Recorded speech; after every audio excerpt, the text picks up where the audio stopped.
Hi viewers, welcome to our channel. ప్రస్తుతం మనతో పాటు సీనియర్ జర్నలిస్ట్ దాము బాలా సార్ ఉన్నారు. వారితో మాట్లాడదాం. నమస్కారం సార్. నమస్తే.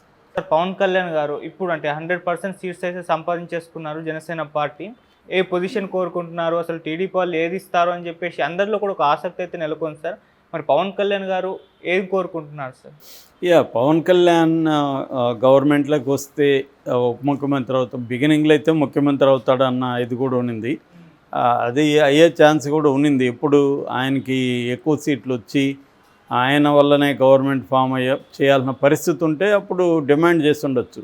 అంటే బీజేపీ పవన్ కళ్యాణ్ కలిసి ఒక 30 వచ్చేసి చంద్రబాబుకి 88 కంటే తక్కువ ఉండి అట్లాంటి సిచ్యువేషన్ ఉండుంటే అప్పుడు ఆయన ఒక టర్ము పవన్ కళ్యాణ్ కూడా ముఖ్యమంత్రి చేయండి అని బీజేపీ కూడా అడిగి ఉండే అవకాశం ఉంది.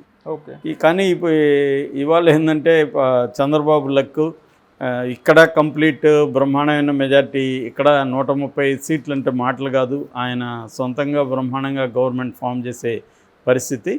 బట్ 130 సీట్లు రావడం వెనుక ఖచ్చితంగా పవన్ కళ్యాణ్ ఉన్నాడు. పవన్ కళ్యాణ్ చంద్రబాబుతో కలవడం అనేది చంద్రబాబు తెలుగుదేశానికి అప్పటి వరకు బలహీనమైన పరిస్థితుల నుంచి బలం దీంట్లోకి రావడానికి ప్రధాన కారణం పవన్ కళ్యాణ్. అందువల్ల అది చంద్రబాబు కూడా గుర్తిస్తాడు. చంద్రబాబు ఏంటంటే దాన్ని ఏమి ఇమీడియట్గా మనం గెలిచాం కాబట్టి పవన్ కళ్యాణ్ పక్కన పెడదామని నేచర్ ఉండదు. రెండోది ఏంటంటే పవన్ కళ్యాణ్ వీళ్ళిద్దరి స్నేహం అనేది కేంద్రంలో కూడా వీళ్ళకి అవసరం. కేంద్రంలో కూడా ఇద్దరు కలిసి 18 సీట్లు ఉన్నాయి కాబట్టి 18 సీట్లు అనేది ఇవాళ ఉన్న పరిస్థితుల్లో చాలా చాలా ఇంపార్టెంట్. అందుకని చంద్రబాబు నేషనల్ లెవెల్లో ఇలా ఫిగర్ అయిపోయాడు. మొన్న ఫస్ట్ ఏమో ఎగ్జిట్ పోల్స్ 300 పైన బీజేపీకి వస్తాయి, 350 పైన ఎన్డీఏకి వస్తాయని ప్రెడిక్ట్ చేసినప్పుడు విపరీతంగా మనకి స్టాక్ ఎక్స్చేంజ్లో సెన్సెక్స్ పైకి ఎగబాకింది. తర్వాత రిజల్ట్ చూసి దాదాపు 32 కోట్లు ఆవిరైపోయింది డబ్బులు. మళ్ళీ నిన్న చంద్రబాబు నేను ఎన్డీఏతోనే ఉంటాను అనే ఒక మాట అన్నాడో లేదో మళ్ళీ దాదాపు 12 లక్షల కోట్లు ఎంతో పెరిగింది. అంటే క్లియర్గా చంద్రబాబు ఇవాళ నేషనల్ ఇంపార్టెన్స్ అయిపోయాడు.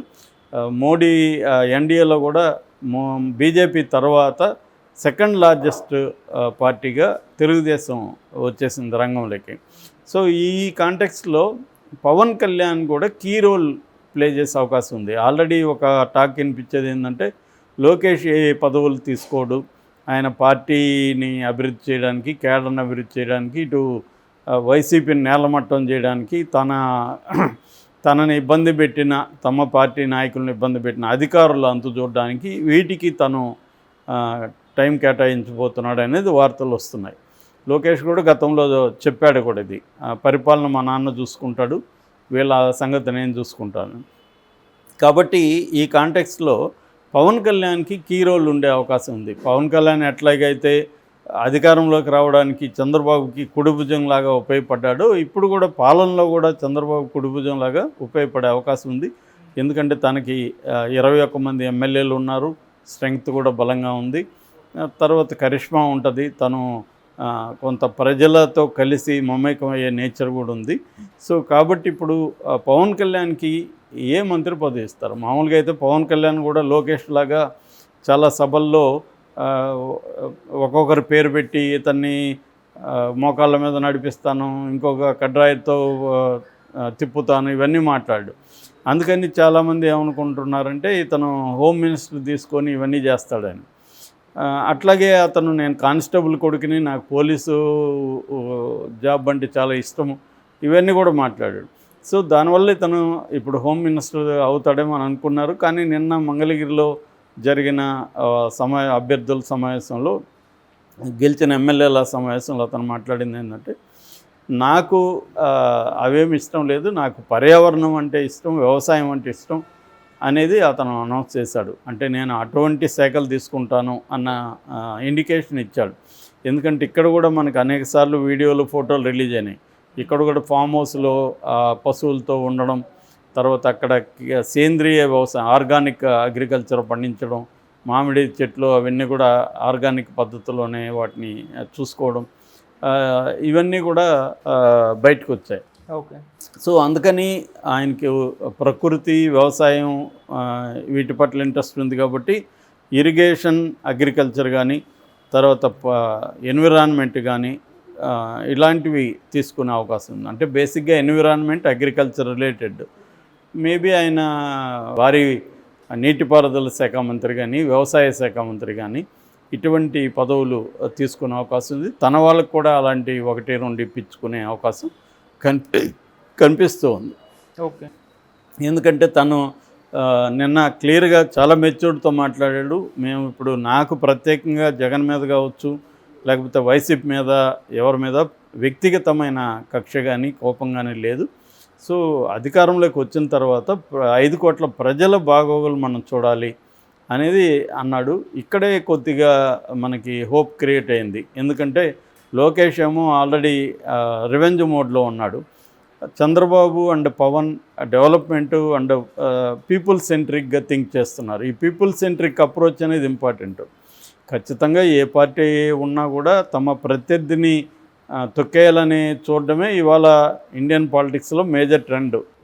అది జగన్ కూడా చేశాడు. జగన్ కూడా తన ప్రత్యర్థుల ఆర్థిక మూలాలని దెబ్బతీయడానికి రాయలసీమ ఫ్యాక్షనిజం మెథడ్ అది చేయడం అనేది ఎప్పటి నుంచో ఉన్నది, ట్రెడిషనల్గా మెథడ్ ఇది. అదే పద్ధతి ఇప్పుడు లోకేష్ కూడా చేసే అవకాశం కనిపిస్తుంది. ఆర్థిక మూలాలను దెబ్బతీయడం, వాళ్ళని కేసులు పెట్టడం, జైలులకు పంపించడం, లేదు కొన్ని చోట్ల ఫిజికల్ దాడుల అవకాశం కూడా ఉంది. ఆల్రెడీ గతంలో ఫిజికల్ దాడులు చేసిన ఆరోపణలు పిన్నెల్లి కావచ్చు, అక్కడ కేతిరెడ్డి పెద్దారెడ్డి కావచ్చు, ఇలాంటి వాళ్ళ మీద ఇప్పుడు రెవెంజ్ స్టార్ట్ అయ్యే అవకాశాలు ఉంది. సో దాన్ని పవన్ కళ్యాణ్ కంట్రోల్ చేయాల్సిన అవసరం కూడా ఉంది. ఎందుకంటే మళ్ళీ అది ఇప్పుడు నువ్వు దేన్నైతే వ్యతిరేకిస్తూ పోరాడుతున్నావో దాన్నే నేను కూడా చేస్తానంటే నీకు వాళ్ళకి తేడా ఏముంటుంది? సో దీన్ని ఇప్పుడు వీళ్ళు ఆలోచించుకోవాలి. రెండోది ప్రజలకు కూడా అది వద్దని కదా మీకు ఇచ్చింది, ఆ రివెంజ్లు, ఆ వైలెన్స్ వద్దు, మీరు మాకేమన్నా చేయండి, మాకు అభివృద్ధి చేయండి, సంక్షేమం 2 సంపాలలో బ్యాలెన్స్ చేయండి అనేది నమ్మి కదా వీళ్ళు ఇచ్చారు. కాబట్టి ఆ వైపుగా వెళ్ళడానికి పవన్ కళ్యాణ్ అయితే ఇప్పటికీ, అతను మరి భవిష్యత్తులో ఎట్లుంటాడో తెలియదు కానీ ఇప్పుడైతే తను సరైన పద్ధతులు ఆలోచిస్తున్నట్టుగా మనకు కనబడుతుంది. పీపుల్ సెంట్రిక్ అప్రోచ్ అనేది పవన్ కళ్యాణ్లో ఉంది. మరి అది థియరాటికల్గా మాటల్లోనే ఉంటుందా, ఆచరణలోకి తీసుకెళ్తాడా అనేది చూడాలి. దీని తర్వాత చంద్రబాబు పాలసీలను కూడా అతను కొంత ఇన్ఫ్లుయెన్స్ చేసే అవకాశం ఉంది. రాష్ట్రంలో కావచ్చు, దేశానికి సంబంధించి కూడా కావచ్చు.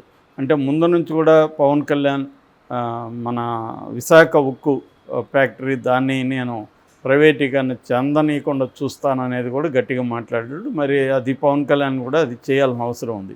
అంటే ఓన్లీ ఇక్కడ తన శాఖలకు మాత్రమే పరిమితం కాకుండా ఇతర విషయాలకు సంబంధించి కూడా, అంటే హోల్గా 5 కోట్ల ఆంధ్ర ప్రజల అభివృద్ధి అండ్ సంక్షేమం, ఈ 2 వాటికి సంబంధించి కూడా పవన్ కళ్యాణ్ రోల్ ఉండే అవకాశం అయితే ఖచ్చితంగా ఉంది.